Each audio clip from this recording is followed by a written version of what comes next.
Hi, this is Archie with Vitiligo Speaks and Cherie Hi. with part 3 of her book, The Fight from Victim to Victor. So, Cherie, last time we spoke, you said that you were still trying to find the little girl, the little girl that's within you. I wanted to ask, because I know that you've told me many times that your mom has always told you that you were beautiful. However, you felt like that just wasn't enough.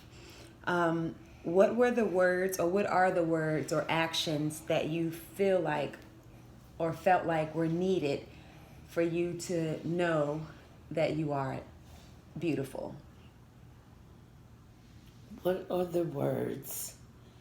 Or what did you need from her or anyone, that you felt like you have not gotten over these past 48 years? What I needed from her was a mother-daughter relationship, speaking my truth, speaking my opinion, without being shut down. Hear me like I hear you. And that was hard growing up because she was like, I'm your mother and you do as I say, not as, you know. But I was more or less pushed in the corner, closed down, shut down. It was like you couldn't speak your mind or say your opinion without being lashed at.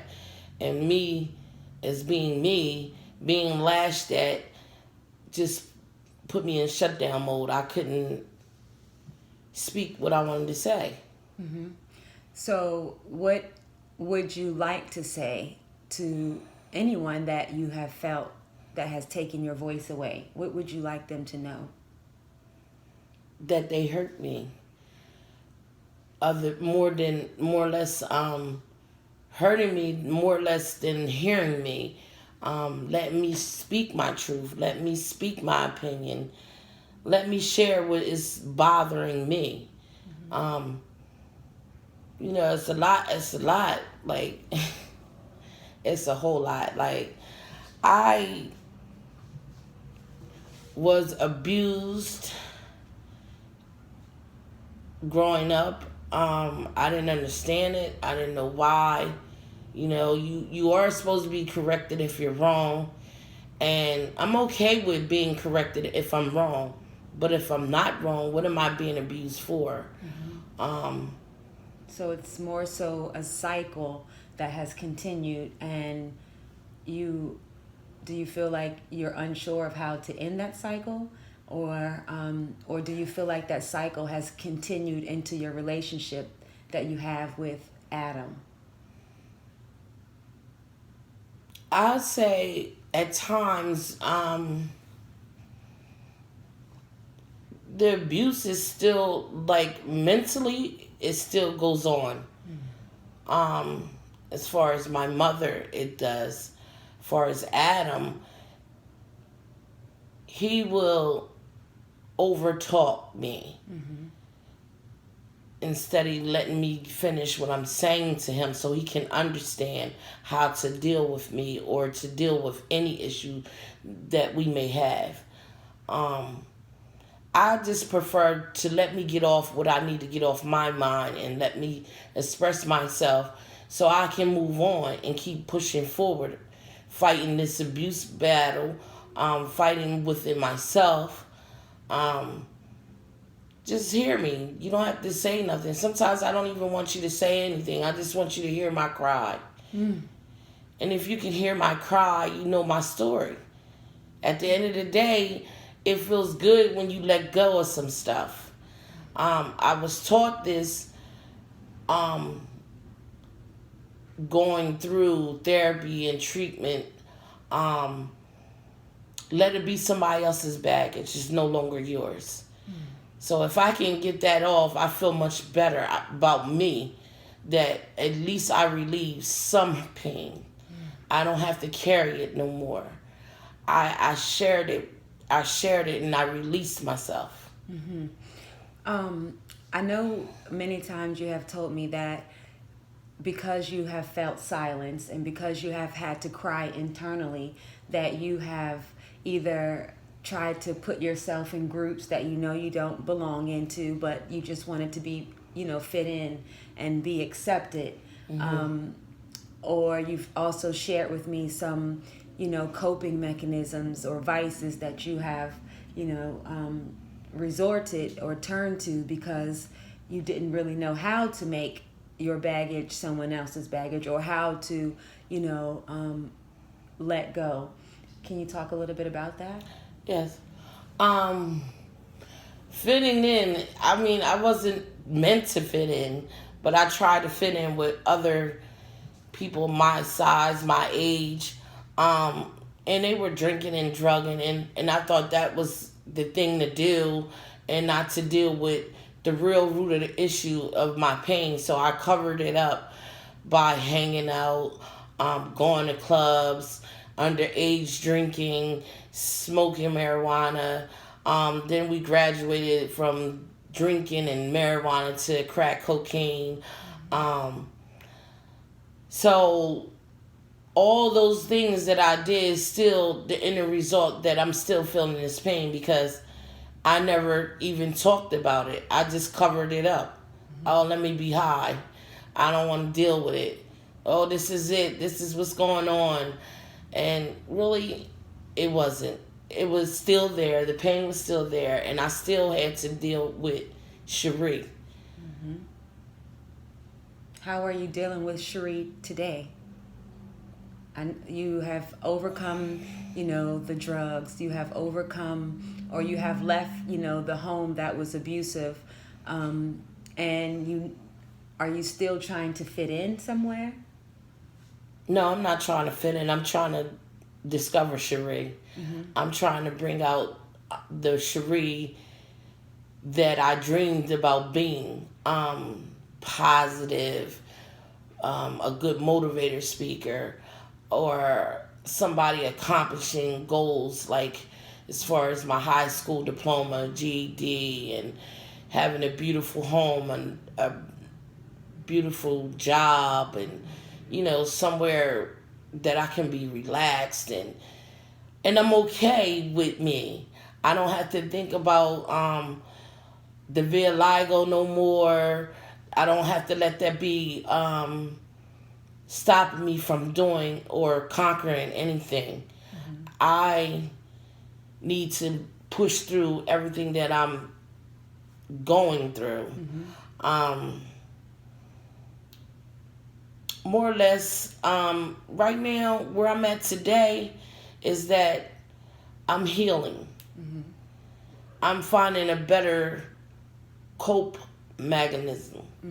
I don't have to use to fit in. I'm not meant to fit in. I'm meant to be different. And I have to be okay with the difference that's going on with me. Okay. You said that one of the goals that you have is to get to a place where you no longer recognize vitiligo. And you want to accomplish, all of these goals and dreams. Let me ask you, because just in the short period of time that we have known each other, both of our vitiligo has progressed. It's spreading. So do you think that you would ever get to the point that you totally forget that you have vitiligo? No. No, it's just, I guess, going through the stages of it. Every day is like a different spot, different everything, different. I don't think that I shouldn't have said that I would forget about vitiligo. I just think that it wouldn't be more of a tension thing if someone didn't say it to me. It wouldn't impact me so much if it wasn't mentioned to me. Other words, I can go on day to day without being reminded of my vitiligo.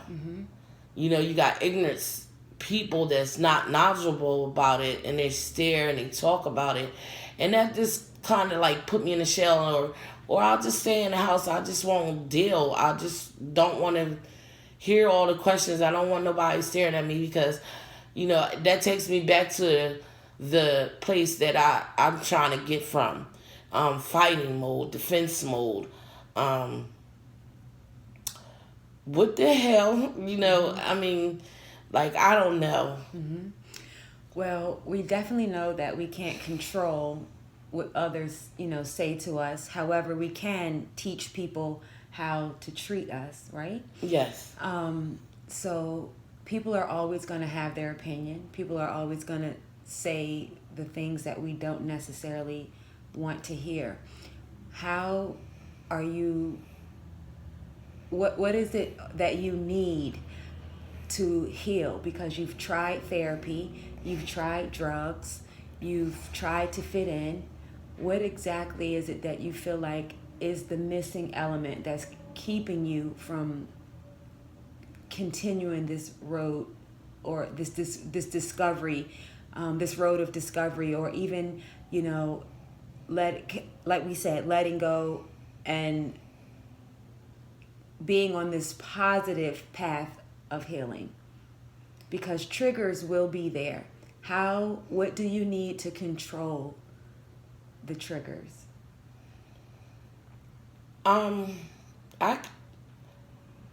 I don't associate myself with the people, places, and things. I am in a positive mode. I am in a positive environment around people that doing positive things. So I try to fit there into staying positive and coping. I mean, it's hard coping and it's hard dealing. Like, I'm still hurting. I'm still angry because I can't get past some of the things that has me stuck. But I pray and I ask God to help me with this because it's not easy. Your mother, as you stated, is one of those triggers, and you love her, so there is no escaping that. So what do you want her to know? Tell her, what do you want your mom to know?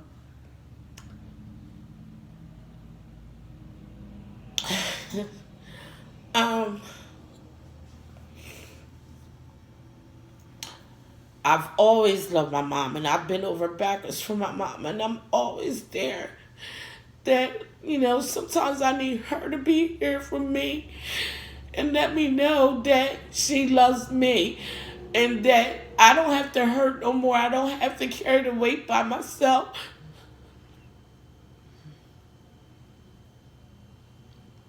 And to hear me not lash out on me.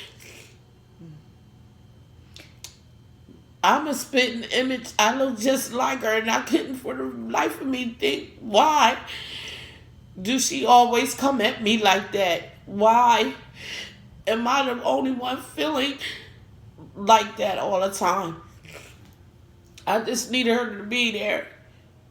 I just needed her to be there and to be open to my feelings and what bothers me. That's what I needed from my mom, and to tell me that she'll be here and that she loves me. Do you think that because you mentioned that she always says, I brought you in this world and I'll take you out and, do as I say.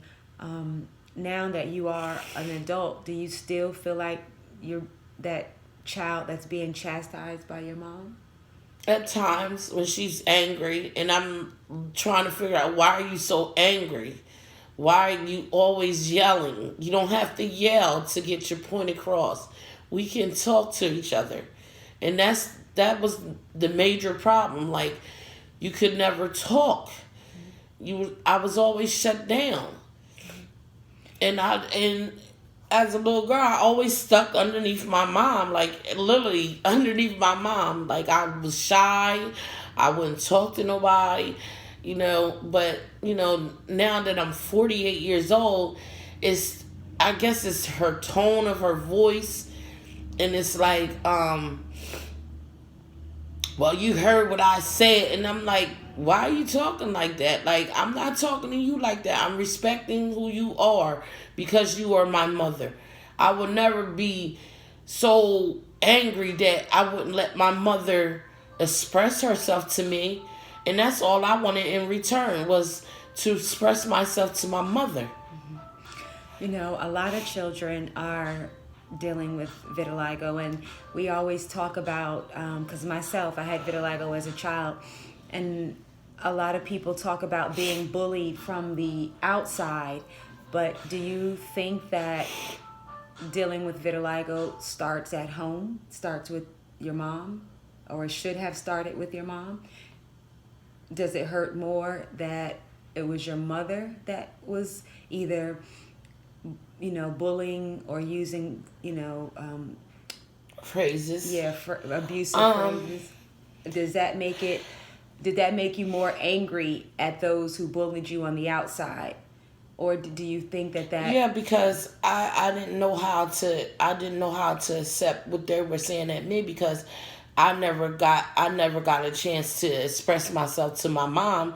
So when someone came at me, it's like attack mode, so I would attack back. Mm-hmm. So I couldn't, I would lash back at them, like, even though they said, what's that, what you got burned or whatever, whatever. Kids are ignorant and they're not knowledgeable about the fact of what's going on. But, at the time my mom did, I'm not going to say that it was all bad, but it was more bad than good. She did try to seek help, and, because she didn't understand what was going on with me, and neither did I, and, took me to dermatologists and all that. But certain things I just wouldn't let them do. I wasn't going to be your guinea pig. I wasn't going to allow them to do that. Like, if this is what's meant to be, then let God let it happen naturally. Mm-hmm. So, okay, I wanted to know, as a parent yourself, if your child had vitiligo, what were the tools that you would provide to them? Because it sounds like, because you could not express to your mother about how you felt, that you attacked others when they were ignorant with their words. What advice or what tools would you give to a child that has vitiligo? Well, I would want them to be open, honest, and speak how they feel about it. And they may say, I feel different. I'm different from... Yes, you are meant to be different. Mm-hmm. You are meant to be different. But also, allow yourself to be open to negative and the positive. You don't have to be ignorant with ignorance. Mm-hmm. Start looking at yourself in the mirror and loving you. Loving who you are. Don't try to be someone that you're not. Mm-hmm. You can't. It's just not meant for you to be that way. You're different. Everybody's different. But I want to say, even though your pigment is changing and it's all new to you, it was new to me when it started. 12 years old. I'm 48, sorry. And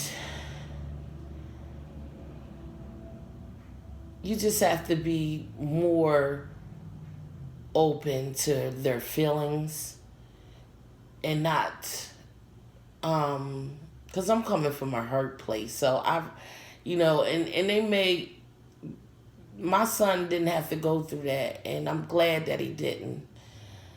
But if he had to go through that, I'm more open to whatever he needed to say to me. Mm-hmm.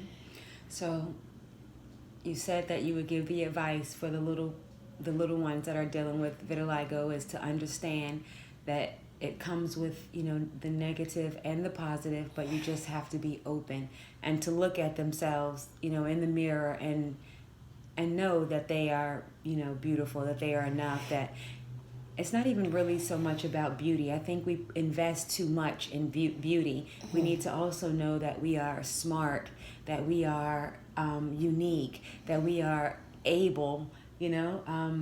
I think we just invest too much in the adjective of beauty. There are so many other adjectives that describe us. Well, So, that comes along with society because you know they are you living in society, so everything is cosmetic, everything is covered up. So they're thinking, should I do this or should I do that? Because that's how I was thinking. Should I cover up? I mean, I did, and my son's father, he was like, "What are you doing? Like, why are you doing that? You beautiful the way you are." I couldn't see past society because you had to be a certain way outside. So me looking different and changing was unacceptable because I wasn't taught that it's okay. You're beautiful. You don't have to cover up. so I want you to know and understand that you are powerful, and you have just as much impact on society as those who are also pushing their views and, you know, ideal standards. I want you to know that as an adult, that little girl that's within you is beautiful, and that you have to tell her those same things that you want to tell everyone else. Do you think that you are able to do that? I'm working on it. I'm working on it. And that's a start. That's what's important, right? Mhm. All right. All right. This is Archie and Cherie. And until next time, remember that you're so much more than what's on your skin. Beauty is just one of the adjectives that describe everything that you are. You are filled with abundance and full of power. We'll talk to you later. Bye. Bye.